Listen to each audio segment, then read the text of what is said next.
CM Basavaraj ಬೊಮ್ಮಾಯಿಯವರ ನಿವಾಸದ ಎದುರು ಇಂದು ಮಹಿಳೆಯೊಬ್ಬರು ಏಕಾಂಗಿಯಾಗಿ ಪ್ರತಿಭಟನೆ ನಡೆಸಿ ಗಮನ ಸೆಳೆದಿದ್ದಾರೆ. ಡಾಕ್ಟರ್ ಗಿರಿಜಾ ಎಂಬುವರು ಪ್ರತಿಭಟನೆ ನಡೆಸಿದ್ದು ಮಾಣಿಕ್ ಷಾ ಪರೇಡ್ ಮೈದಾನದ ನಿರೂಪಕರ ಬದಲಾವಣೆ ಮಾಡಲು ಈ ವೇಳೆ ಆಗ್ರಹಿಸಿದ್ದಾರೆ.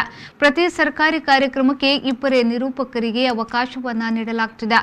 ಆದರೆ ಕನ್ನಡದಲ್ಲಿ ಸಾಕಷ್ಟು ಉತ್ತಮವಾದ ನಿರೂಪಕರಿದ್ದಾರೆ. ಹೀಗಿದ್ರೂ ಯಾವ ಕಲಾವಿದರಿಗೂ ಅವಕಾಶ ಸಿಗುತ್ತಿಲ್ಲ. ಇದೇ ರೀತಿ ಮುಂದುವರೆದರೆ ಕಲಾವಿದರು ಸಾಹಿತಿಗಳು ಎಲ್ಲಿ ಹೋಗಬೇಕು? ಇಬ್ಬರಿಂದ ನಮಗೆ ಸಾಕಷ್ಟು ಅನ್ಯಾಯವಾಗಿದೆ. ಹೊಸ ಸರ್ಕಾರ ಬಂದಿದೆ, ಹೊಸಬರಿಗೆ ಅವಕಾಶ ನೀಡಿ ಎಂದು ಮಹಿಳೆ ಪ್ರತಿಭಟನೆಯ ವೇಳೆ ಕಣ್ಣೀರಿಟ್ಟಿದ್ದಾರೆ. ಎಲ್ಲ ಸರ್ಕಾರಿ ಕಾರ್ಯಕ್ರಮದಲ್ಲೂ ಇಬ್ಬರೇ ನಿರೂಪಕರು, ಹೋಗೋದು, ಕೇಳೋದು, ಕೈ ಮುಗಿಯೋದು, ಕಾಲು ಮುಗಿಯೋದು.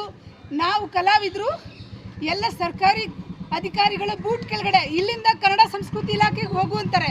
ಅಲ್ಲಿಗೆ ಒಂದು 5 ವರ್ಷ ಹೋಗ್ತೀನಿ. ಅದಾದ್ಮೇಲೆ ಬೆಂಗಳೂರು DC ಹತ್ರ ಹೋಗುವಂತಾರೆ, ಅಲ್ಲಿ 5 ವರ್ಷ ಹೋಗ್ತೀನಿ.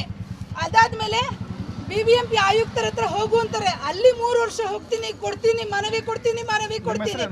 ನಾನು ಡಾಕ್ಟರ್ ಗಿರಿಜಾ ಅಂತ ಮನವಿ ಕೊಡೋದೇ ಆಗೋಯ್ತು ಸರ್. ಇಡೀ ಜೀವನ ಕೈ ಮುಗಿಯೋದು, ಕಾಲು ಮುಗಿಯೋದು.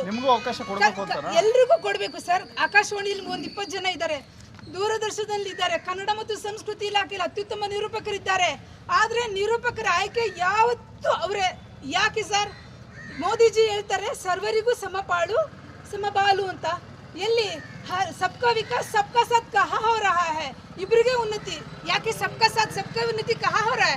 ಇಬ್ರು ಇಂಥ ಕೋವಿಡ್ ಸಮಯದಲ್ಲಿ ಕಲಾವಿದರು ಬಹಳ ಕಷ್ಟದಲ್ಲಿದ್ದಾರೆ ಮೇಡಮ್. ಒಂದು ಕಾರ್ಯಕ್ರಮ ಸಿಗೋದು ಕಷ್ಟ ಇದೆ. ಇವ್ರ ಪ್ರಕಾರ ಅವರೇ 10 ವರ್ಷ ಇವರೇ, 15 ವರ್ಷ ಇವರೇ, ರಿಟೈರ್ಮೆಂಟೇ ಇಲ್ಲ ಮೇಡಮ್. ಪ್ರತಿ ಇಲಾಖೆಗೂ 3 ವರ್ಷ, ಪ್ರತಿ ವರ್ಷ 3 ವರ್ಷ ಇಲಾಖೆಯಲ್ಲಿ ಬದಲಾಗುತ್ತೆ, ಸರ್ಕಾರ ಬದಲಾಗುತ್ತೆ, ಮಂತ್ರಿ ಬದಲಾಗ್ತಾರೆ, ನಿರೂಪಕರು ಬದಲಾಗೋದೇ ಇಲ್ಲ ಸರ್.